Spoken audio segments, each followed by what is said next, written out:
सियासत कुर्बान की, रियासत बचाई। 2022 में पीटीआई हुकूमत के खात्मे के बाद पीडीएम में शामिल तकरीबन तमाम जमातों के रहनुमा इस एक मौक़िफ़ पर एक ज़बान थे। शहबाज शरीफ से लेकर बिलावल भुट्टो तक हर रोज़ कोई ना कोई प्रेस कॉन्फ्रेंस करके या पार्लियामेंट से खिताब में कौम को ये यकीन दिलाता था कि मुश्किल फ़ैसले हमने अपने सियासी मुस्तक़बिल को दाव पर लगा कर किए हैं। अपनी कोशिशों से डूबती नैया को पार लगाया है, मुल्क को डिफ़ॉल्ट से बचाया है। हमारी मईशत डिफॉल्ट के बिल्कुल करीब पहुंच चुकी थी। बहुत सारे लोग छुट्टी पे चले गए थे। बहुत सारे ब्यूरोक्रेट्स मैं जानता हूं कि जी डिफॉल्ट की छाप हमारे पे ना लगे। महज 15 माह में हमने 4 साल की बर्बादियों का मलबा साफ किया। सियासत कुर्बान करके रियासत को बचाया है। सियासत और रियासत की वजह से उसके ऊपर कुर्बान किया। दिन रात मेहनत की वजह से हमने पाकिस्तान की मईशत को डिफॉल्ट से बचा दिया है। मुल्क अल्हम्दुलिल्लाह डिफॉल्ट से बच गया, इसमें कोई दो राय नहीं है। लेकिन हुआ कैसे और किसकी काविशों से, ये एक बड़ा इंपॉर्टेंट क्वेश्चन है। पीडीएम दौर के साबिक वजीर खजाना मिफ्ता इस्माइल ने इंकशाफ किया है कि सियासी क़यादत जिन मुश्किल फैसलों का क्रेडिट लेती है वो इतनी आसानी से नहीं हुए, बल्कि इसके लिए अस्करी क़यादत को मुदाखलत करना पड़ी, क्योंकि लीगी क़यादत तो मुश्किल फैसले लेने के लिए तैयार ही नहीं थी। अब सवाल यह है नाज़रीन कि अगर पेट्रोल की कीमत बढ़ाने का फैसला तक अस्करी क़यादत की मुदाखलत की वजह से हुआ तो फिर आज ये पूरी सियासी क़यादत क्रेडिट किस बात का ले रही है? क्योंकि इमरान खान ने अपनी सियासत बचाने के लिए IMF के जिस प्रोग्राम को डी ट्रैक किया था वो मिफ्ता इस्माइल की कोशिशों से ट्रैक पर आया, लेकिन इसहाक डार के बाइस फिर डी ट्रैक हो गया। और शायद यही वजह है कि इस बार खजाना की कमान उनके हाथ में देने के बजाय मोहम्मद औरंगजेब के हाथ में दी गई है। पिछले 1 साल में वज़ीर ख़जाना ने कई मुश्किल फ़ैसले लिए। मुल्क की तारीख में पहली बार ज़राअत के शोबे पर टैक्स आयद किया गया। ताजिर दोस्त स्कीम के तहत छोटे ताजिरों पर टैक्स लगाया गया। IPP से असर नौ मुआहदे किए गए। FBR में इस्लाहात का अमल शुरू हुआ। उड़ान पाकिस्तान के नाम से एक तवील मुद्दती मनसूबा पेश किया गया। लेकिन सवाल यहाँ पर फिर ये है कि क्या ये इक़दामात पायदार और देर पा साबित हो सकेंगे? तो इस तमाम सूरत हाल पर बात करने के लिए आज प्रोग्राम में मेरे इंतहाई मोअज़्ज़ज़ मेहमान फॉर्मर फाइनेंस मिनिस्टर हैं, सेक्रेटरी जनरल हैं अवाम पाकिस्तान पार्टी के मिफ्ता इस्माइल साहब मुझे ज्वाइन करें। बहुत शुक्रिया। अस्सलाम वालेकुम। वालेकुम अस्सलाम। मिस्टर साहब, सबसे पहले ज़रा मैं सोलर के हवाले से आपसे बात करना चाह रही हूँ। पहले हुकूमत ने लोगों को, हम सबको ये तरगीब दी कि जी घरों में सोलर लगाए जाएँ। फिर हमने देखा सोलर पैनल धड़ाधड़ उसकी ख़रीदारी हुई, लोगों ने ख़रीदे, अपनी छतों को सोलर पैनल से सजा लिया। अब जब लोग इस तरफ जा रहे हैं तो हुकूमत हमें ये बता रही होती है कि ये तो बोझ बन गया है। दुनिया भर में लोग मुतबादिल एनर्जी ज़राई की तरफ जा रहे हैं, लेकिन हमारे पास मुतबादिल को मईशत के लिए ज़हर कातिल करार दिया जा रहा है। तो हुकूमत की इनकन्सिस्टेंसी पॉलिसी में कोई तातुल जिस तरह का आप देख रहे हैं, क्या कहेंगे इसे? देखिए, ये कोई इतनी अनहोनी बात नहीं है कि ये हुकूमत ने यू टर्न लिया। ये कोई इतनी अनहोनी बात नहीं है कि हुकूमत अपने वादे से फिरी है। अगर आपको याद है कि इसी हुकूमत ने वादा किया था पाकिस्तान के किसानों से कि जब 2200 रुपये की गंदम थी कि हम अगले साल से 4000 रुपये की गंदम लेंगे, यानी कि 100 रुपये किलो लेंगे। 4000 रुपये मन गंदम यानी 100 रुपये किलो गंदम खरीदेंगे। तो किसानों ने अपनी जमा पूंजी इस पर लगा दी फसल पे गंदम की, और जब गंदम आई तो हुकूमत ने जो 100 रुपये की गंदम ख़रीदनी थी उसको मना कर दिया कि हम गंदम नहीं ख़रीदेंगे।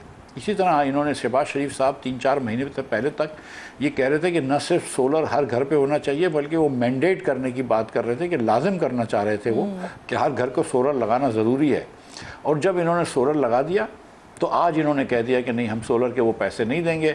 हम जो 27 रुपये दे रहे थे वो नहीं देंगे, बल्कि हम 8 रुपये कुछ पैसे देंगे नए वालों को और 22 रुपये देंगे पुराने वालों को। और नेट मीटरिंग से हटा के ग्रॉस मीटरिंग पे चले गए। इसका मतलब है कि सेल टैक्स बेचने पे भी लगेगा और ख़रीदने पे भी लगेगा। और उसके बाद जो है वो इश्तिहार इन्होंने निकाला है जिसके अंदर मैं समझता हूँ कि बेहिसी की हद है जिस इश्तिहार पे, कि जिस पे सारी बिजली का जो महंगाई का बोझ है वो उन लोगों के ऊपर, उन मिडिल क्लास सारिफीन के ऊपर लगा दिया जिनके घरों पे सोलर लगा है। और ये तक कहा है कि उनको फ्री बिजली मिल रही है। भाई, फ्री नहीं मिल रही बिजली, वो अपनी बना रहे हैं क्योंकि उन्होंने सोलर पैनल लगाए अपनी छत पे। आप इसको तो नहीं रोक सकते ना। आपको 60-70 रुपये जी, आपको मतलब मैं जानता हूँ, मैं मोबाइल लगाने की बात नहीं कर रहा हूँ कि लोगों ने कर्ज लेकर किया है क्योंकि बिजली के बिलों से वो मर रहे थे।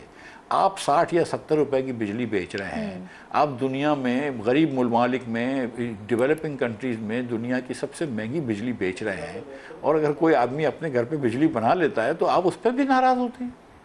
आपको लगता है कि जो पाकिस्तान में क्राइसिस है ये 2,85,000 घरों ने किया है, मिडिल क्लास होम्स ने किया है।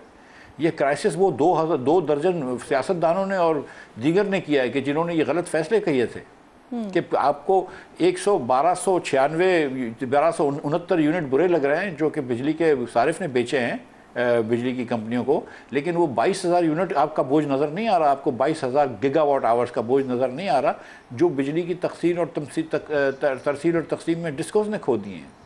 आपको ये 22 रुपए में ख़रीदते हुए बड़ा मौत आ रही है, लेकिन वो 70 रुपए की IPP से बिजली बंद IPP से बिजली ख़रीदने पे आपको कोई परेशानी नहीं है। तो ये भी ज़रा हुकूमत की तरजीहात को ज़रा सा मेरे ख्याल से बदलना ज़रूरी है, पॉलिसी से पहले तरजीहात बदलें। बिल्कुल ठीक मुफ्ती साहब, अब सिचुएशन कुछ ये है कि IPP से मुआहिदों को रिवाइज़ करके और फिर बिजली के बिलों में बड़ी कमी के हवाले से ना हुकूमत काफ़ी टाइम से हमें ख्वाब दिखा रही है। अब ऑब्वियसली मौसम चेंज हो रहा है, बिजली की जो खपत है वो इस्तेमाल ज़्यादा बढ़ जाएगा, तो फिर क्या वाकई बिजली की कीमतों में माकूल कमी आएगी, बिल्स कम आएंगे लोगों को? देखिए, पाकिस्तान में बिजली जो है वो पाकिस्तान की हुकूमत की पॉलिसी और हिकमत अमली के तहत पाकिस्तान में बिजली जो है वो इम्पोर्टेड ईंधन पे बनती है, जिसमें LNG शामिल है, जिसमें पेट्रोल शामिल है, फर्नेस ऑयल वगैरह शामिल है और कोल शामिल है। अब इस वक्त दुनिया के अंदर तेल की कीमतें कम हो गई हैं, यकसर कम हो गई हैं। जो कि $120 की तेल होता था, आज वो 70, 60, 65 के दरमियान तेल हो चुका है।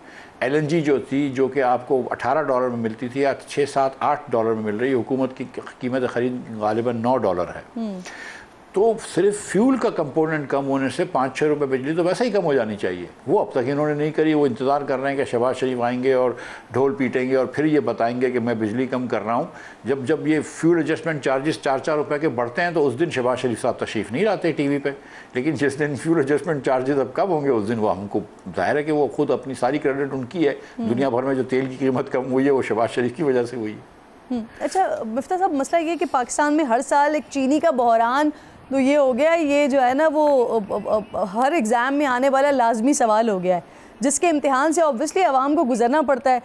इस मरतबा भी चीनी का मसला सर उठाए खड़ा हुआ है। हर साल यही होता है, पहले चीनी भरपूर मिकदार में हम जो है वो होती है, हमें बताया जाता है, फिर एक्सपोर्ट की जाती है, फिर चीनी अचानक से शॉर्ट हो जाती है, महंगी हो जाती है, फिर इसे इम्पोर्ट किया जाता है। ये कौन सा सर्कल है, ये क्या चक्कर है जो हर साल होता है, हर दफ़ा होता है? चीनी के जो मिल के मालिकान हैं वो पीपल्स पार्टी में भी हैं, वो मुस्लिम लीग में भी हैं और वो PTI में भी हैं। और जब भी हुकूमत पॉलिसी बनाती है तो वो चीनी के मिल के मालिकान को तरजीह देती है आवाम के ऊपर। तो जब भी इनका बस चलता है ये एक्सपोर्ट कर देते हैं। जब इस बार एक्सपोर्ट किया, एक नई कमेटी बनाई, किसी को चेयरमैन उसका बनाया गया, उसके बाद उन्होंने ये वादा किया था कि हम 140 रुपये बशमूल सेल्स टैक्स करेंगे, 120 रुपये से ज़्यादा, 25 रुपये से ज़्यादा नहीं बढ़ने देंगे। उस वक्त चीनी 115 रुपये की थी। वो एक्सपोर्ट होती रही, बरामदात उसके की इजाज़त दी आपने, वो एक्सपोर्ट होती रही। 1 लाख टन से शुरू हुई थी इजाज़त की, लेकिन 6 लाख टन एक्सपोर्ट हो गई और 6 लाख टन एक्सपोर्ट होने के बाद मुल्क में शॉर्टेज हो गई। आज जो है वो चीनी की बाज़ार 180 रुपये की हो गई है। ये इसका आप कुछ भी नहीं कर सकते क्योंकि चीनी तो आपने एक्सपोर्ट कर दी और ये हुकूमत ने जानबूझ के की है। इसमें ये एकदम दानिशमंदाना इनका फ़ैसला था, सोचा समझा फ़ैसला था और ये इनका फ़ैसला है। ये चीनी महंगी की, ये कोई अनहोनी बात नहीं है। ये PMLN की बात कर रहे हैं, PTI की बात कर रहे हैं, चंद मिल ओनर्स हैं ना ये, तो इनको फ़ायदा पहुंचाने के लिए हुकूमत अपनी साख को क्यों नुकसान पहुंचाएगी सर? आदमी बच्चों, बेटा और बेटियों की ख्वाहिशात के लिए क्या नहीं करता है।